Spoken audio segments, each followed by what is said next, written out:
Going back to the academic things that are involved in this project, one of them, as I mentioned earlier, was your oral presentation in Scrapbook. At the very beginning of your project, maybe you ought to designate somebody to think about a scrapbook, because the scrapbook is your proof that the students did the event, that they worked on it throughout the year. And we look at it very, very carefully, because that's your documentation about, hey, look at what we did throughout the year. You don't want to put a scrapbook together at the end of the event.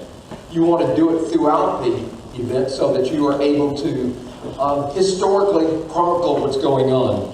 So the importance of your oral presentation in Scrapbook is validation, preparation for you, and the ability for you to be able to sell your project to others.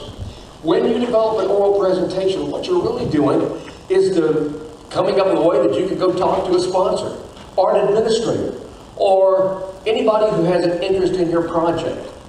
Now, in my own school, my students sometimes had difficulty in putting all of this together, so we developed a technique which I'm going to pass along to you.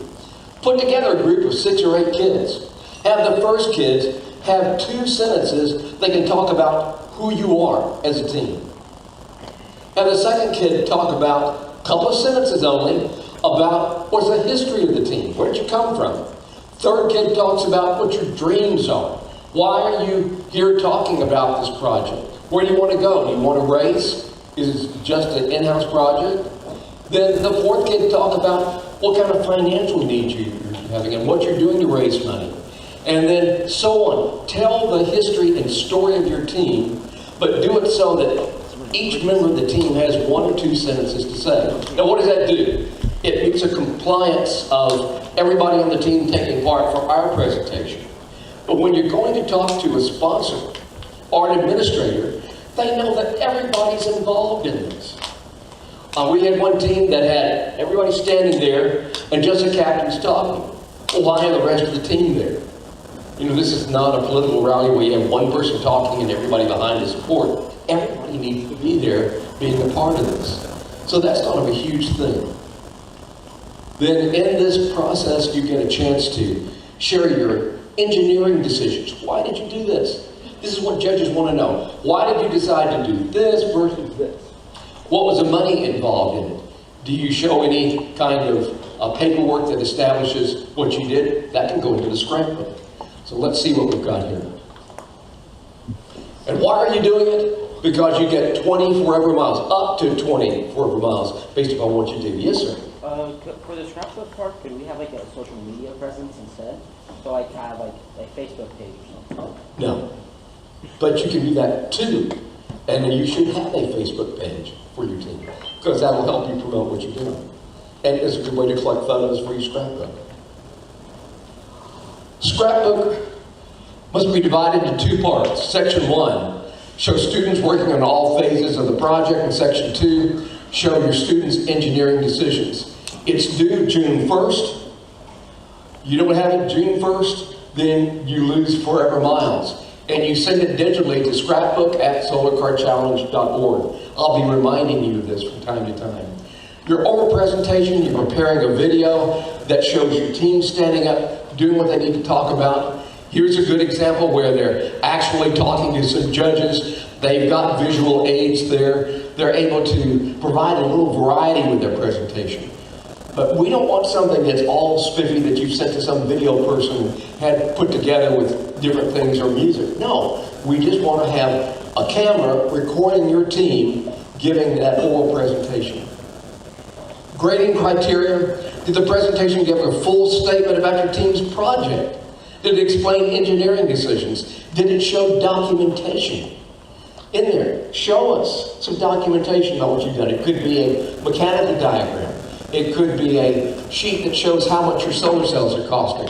Here's one example you might include. Did all the team members speak? Was the presentation well prepared and rehearsed? Or did it look like it was fly-by-night? Did you use notes? And by the way, if you say, well, I can't talk, I forget what I have to say. There's nobody that says that reading notes is any good because your head bows and you're not giving eye contact with the camera. But I had a team who just had difficulty doing that. So cue cards. We had one team member in the back of the room holding cue cards.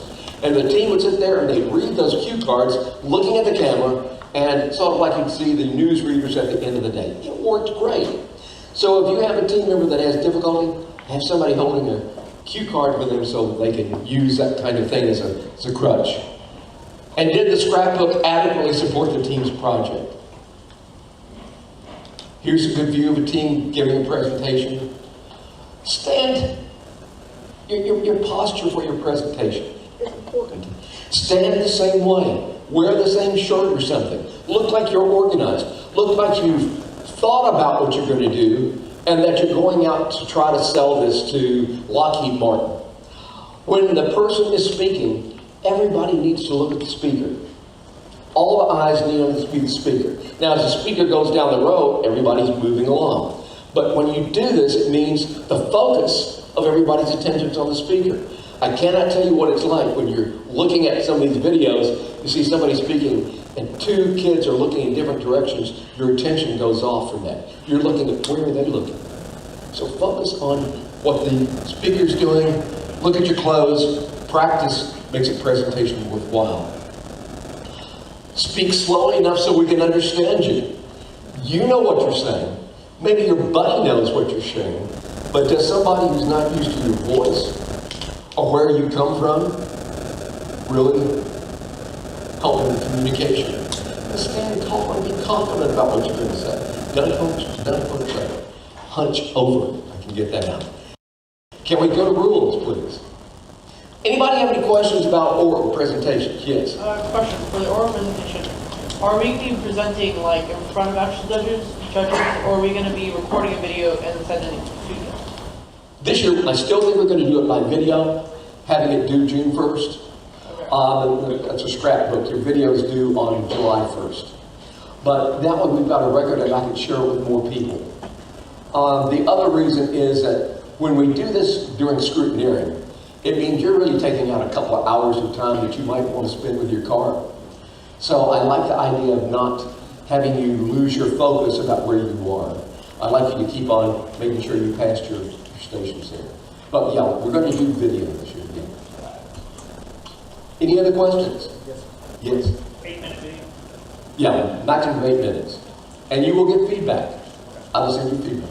Yes. Yes, on the scrapbook, I have my students do an engineering notebook or an engineering binder.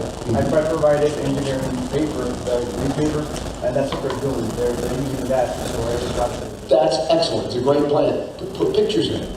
Got to have pictures, but that's a great plan. Here's what we're planning on. Here's our engineering decision. I've seen that done many times very effectively.